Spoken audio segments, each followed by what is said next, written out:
Our news from the Hill segment tonight, the snowflakes at the Environmental Protection Agency aren't taking the Trump presidency very well.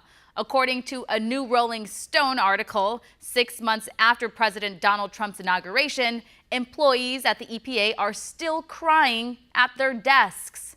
So why are these people still employed by the Trump administration if they actively oppose his agenda? With me now is conservative media strategist Taylor McCarty. Taylor, part of the reason they're so upset is because they're not allowed to bring cell phones into their meetings, and that's because of all the leaking that's going on around the Trump administration and the White House.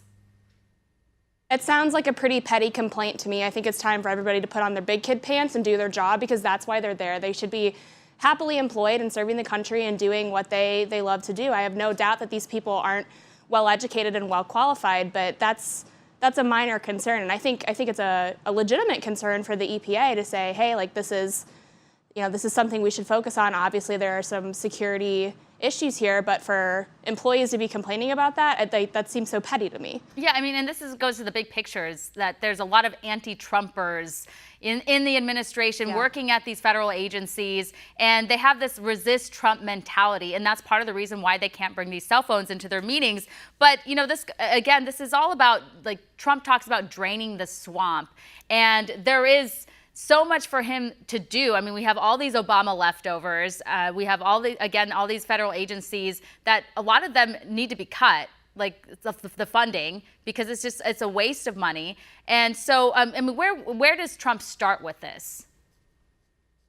Well, I definitely think we need to, if it's drain the swamp, trim the fat, whatever it needs to be. There's over 3 million unelected and unaccountable bureaucrats in these sort of the FDA, the EPA, all these alphabet soup administrations that benefit from a sort of protection that private sector employees could never dream of. So I think it means, he started with cutting funding. I think that's a step in the right direction, but he needs to start saying you're fired a lot more often, because these people are reaping the benefits of having no supervision in their office. And you were suggesting that possibly the best way to drain the swamp is to give more rights to the states, or, for the states to take on more responsibility. Sure.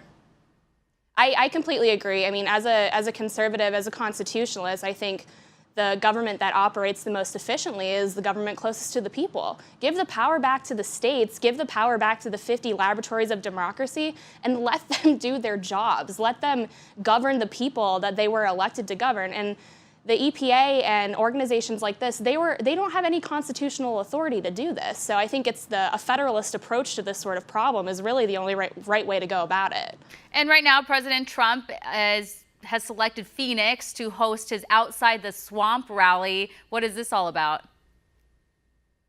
I think Arizona has seen great work with Governor Doug Ducey, and they're obviously setting an example for how a conservative federalist approach to government should be weighed. So I think it's a great decision for that sort of event, and I think he's going to see great success in Phoenix. And right now, the pink elephant in the room is the $20 trillion debt that nobody wants to talk about. This is something that Congress is going to have to tackle when they get back from break. Sure. I mean, $20 trillion is, I don't know about you, but it keeps me up at night. And I don't think that there's anything that we can do. We need to start slashing our spending. It's concerning, and I think we've seen steps in the right direction, but we need to get a lot more serious about that. And when recess is over, our Congress is going to have to step up to the plate. Absolutely. Thank you so much for your insight. Okay, our final tipping point of the night, exposing the lies of the mainstream media. Stick with us.